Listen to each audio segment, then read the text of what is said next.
One of the most important skills to develop as an improviser is the ability to outline chord changes effectively, convincing somebody with your lines that you're playing a specific tune or chord progression.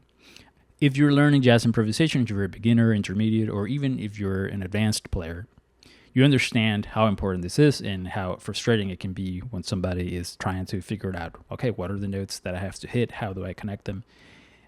Using language, all of that stuff. So you understand the importance of that.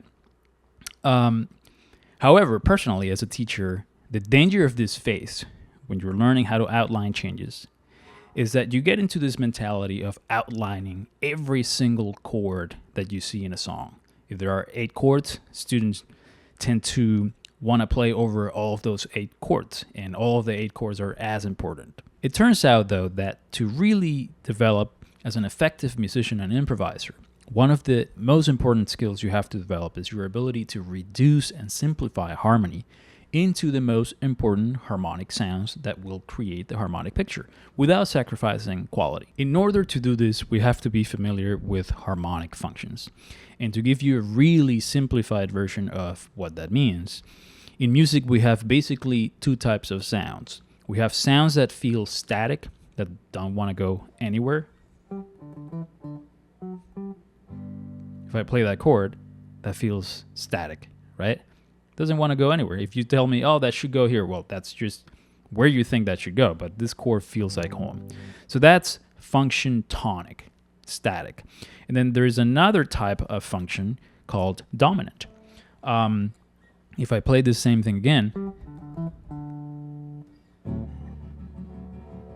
just do that and then leave, you'll be like, oh, you gotta play that last chord, right? So when I stayed here, this is function dominant. It's that sound that wants to go somewhere. You can't end the song there, okay? So that's the most simple way to explain it. Tonic, static, dominant, tension. It wants to resolve and go somewhere. So let me give you an example with rhythm changes, which tends to be, for developing improvisers, a big challenge because there's a lot of chords. Rhythm changes is an excellent vehicle to practice improvisation because of that, and also teaches you a common and important song structure, AABA. It is the chord changes from the song I Got Rhythm by George Gershwin, if you're not familiar. So in the A section of the song, we have B flat major 7, G minor 7, C minor 7, F7. Normally I see students chasing all of these chords, and that's great. That's awesome. If you can do it, awesome.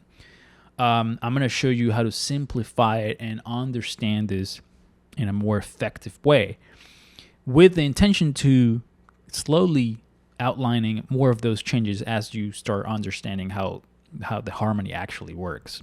In the key of B flat, the 1 chord is a tonic sound, meaning that it doesn't want to go anywhere. In the key of B flat, the 6 minor chord is a tonic sound, so we put it in that category too. It's also a subdominant sound, but it's more tonic than subdominant. It has all of the notes of B flat. So the first 2 chords are just tonic, right? I'm not going to be thinking B flat, G minor. No. For me, this is tonic. Let's put it in the category of 1, okay? Then it goes to 2. 2 is a subdominant sound, which is the function in between tonic and dominant. So the 2 chord, let's put it into the dominant category, just to simplify things even more. It's subdominant, but we want to see it as a dominant. There's tension there. And then 5 is going to be dominant. Okay? So 1 and 6 are part of tonic. 2 and 5 are part of dominant. As an improviser, I want to feel that. A lot of times rhythm changes is played really fast. You don't want to be thinking,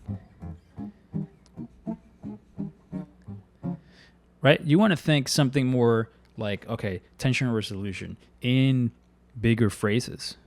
So anyway, so 1 and 6, again, tonic, 2 and 5, dominant. Now, what this means for us is that whatever we play over 1 and 6 is basically going to be the same. It's going to be aimed towards playing tonic sounds. And whatever we play it over 2 and 5 is going to be all grouped in the dominant category. We're going to be playing dominant sounds that we're going to resolve back to tonic. So my choice of notes is going to be what I called the West minor line. Wes Montgomery used to stack up these minor thirds apart by a perfect fifth, and he would create this amazing arpeggio that he would use for everything, really, from minor chords to major. You can hear him playing all of those sounds.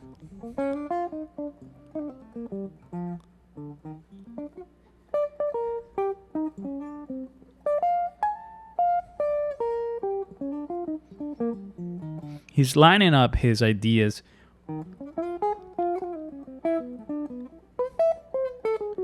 with that big arpeggio of minor chords being stacked perfect fifths apart. So that's what I'm going to be using. Now, how do I use it on 1 and 6? Well, for 1, which is B flat major, I'm going to use it right on the root of the relative minor, which is G minor. And it's going to be outlined in great colors. This is the 13 for the major chord. This is the root. This is the 3rd. This is the 5th, major 7. And we got a 9. Then we got a sharp 11, etc. Right? That's going to be my source for sounds for the 1 chord. Same thing for the 6 minor chord, because it is tonic. So I'm going to use the same source. So if over those 2 chords, I'm just going to be playing around my G minor, West minor line. I want you to think about the minor line as an area almost of the guitar or whatever instrument you're playing. But when I'm playing, I'm thinking about it more, not specific notes, but more as an area that I'm in.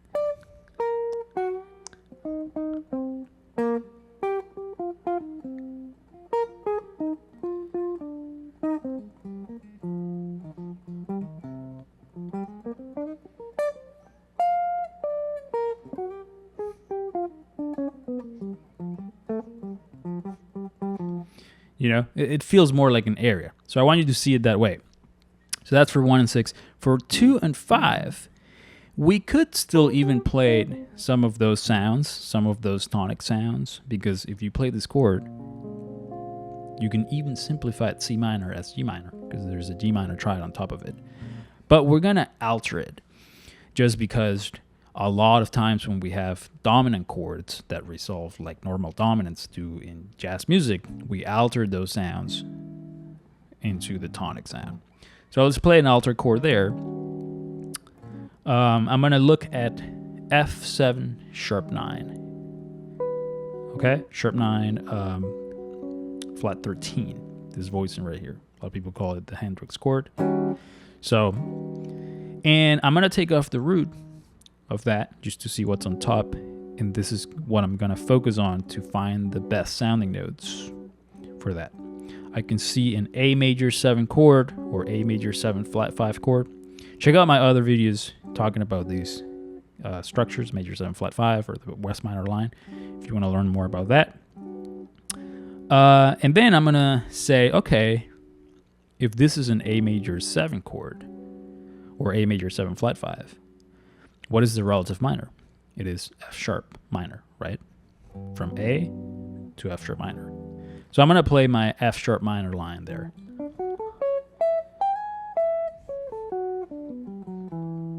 And that's what I'm going to play for 2 and 5. Yes.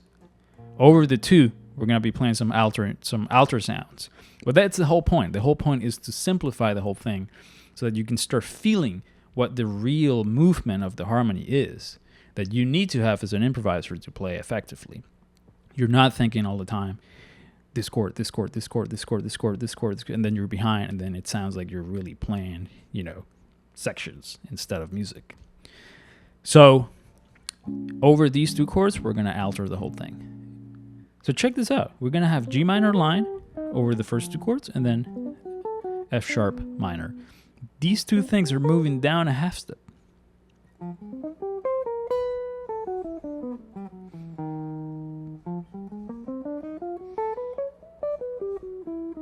Right? So when you're on those 2 chords, and the other two are approaching, you're going to be thinking about moving to the area that's just down a half step, if that makes sense. Okay, you don't have to just do it as soon as the C minor chord hits. You can wait a little bit, maybe for the dominant chord, and then do those alto sounds there. So let me show you. I have a loop here. So those are, again, that's B flat major, G minor, C minor, F7.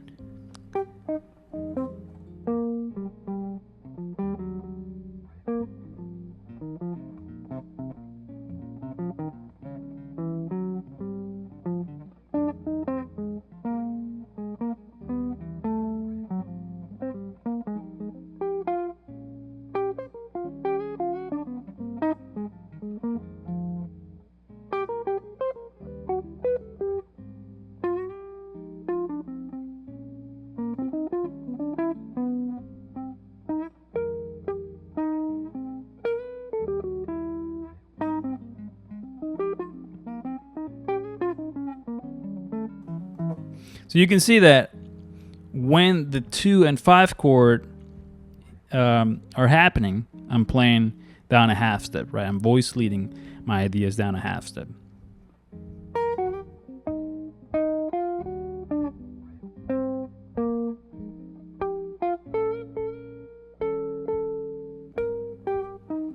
Or up a half step if I find the notes in that area. That's why I was saying that you have to see these.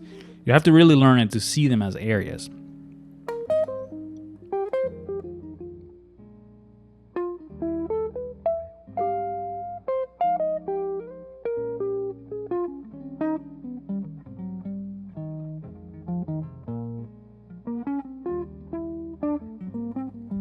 When you play your line, you voice lead it. This means that the alto notes you're playing, you can't just leave hanging, right? You got to move it up a half step or down a half step to the point of resolution. So that note, for example, would move here. Right? If you don't move it, if you don't resolve it, it's going to sound pretty bad. So you got to learn how to voice lead those alto notes in that area to the area of tonic sounds. So, this is a very generic approach, but it really helped me when I was learning rhythm changes. I felt stuck playing over the chords and not understanding how to actually play ideas over the whole thing. Because if you're playing bebop and you want to outline everything, great. But I didn't necessarily just want to play bebop lines all the time over it. I wanted to play music over it. So this is an approach that I see can help a student immensely in understanding how to actually organize ideas over rhythm changes, chord progression. What you can do as you get better at it is you can start carving a little bit more, if you want, specific notes on specific chords just to bring out more of that quality. For example, that's the minor third of the C minor chord there. So as you get better playing over the areas, once you start feeling where that C minor chord is going to come in, you can target that third, which is the note that's going to bring out the quality.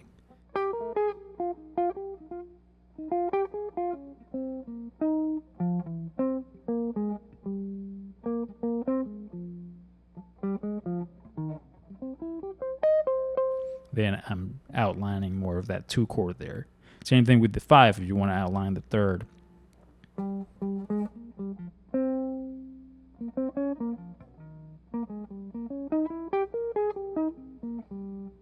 The third is anyway included in the area of the F minor West line. So you will hit it accidentally, even if you're not thinking of playing the third. So once again, it's a very generic, more focused towards tension and resolution approach than just thinking of specific notes. technique. And the beautiful thing about the lines is that you can be sure that you are playing high quality notes. And that is, again, another benefit of learning how to play from chords, that even if it's still taking you time to learn what notes you're playing exactly, when you learn about opera structure triads and what chords have to teach you, you can be sure that those notes will be high quality if you're taking it from a high quality chord source. Anyway, guys, that's it for today's. Let me know what you think about this approach, and I'll see you guys in the next one. Please like and subscribe. Helps a lot. See you guys.